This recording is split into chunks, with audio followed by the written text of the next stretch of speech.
Kasalukuyang binabantayan ng Pag-asa ang Tropical Storm Kaloy na bahagyang bumagal habang kumikilos sa layong 910 km silangan ng northeastern Mindanao. Taglay nito ang lakas ng hangin na 65 km per hour at pabugso-bugso nga abot sa 80 km per hour. Nananatili itong malayo sa kalupaan at inaasahang lihina bilang isang tropical depression mamayang hapon o gabi.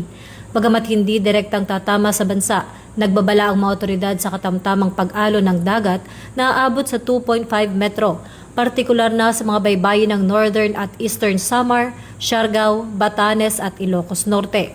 Pinapayuhan naman ang ating mga kababayan, lalo na ang mga mangingisda at may maliliit na sasakyang pandagat, na mag-ingat at kung maaari ay iwasan muna ang pagpunta sa mga nabanggit na baybayin dahil sa banta ng mga along karagatan. Manatiling nakatutok sa mga ulat mula sa Pag-asa at sundin ang mga tagubilin ng inyong lokal na pamahalaan at disaster risk reduction offices upang matiyak ang kaligtasan ng inyong mga pamilya.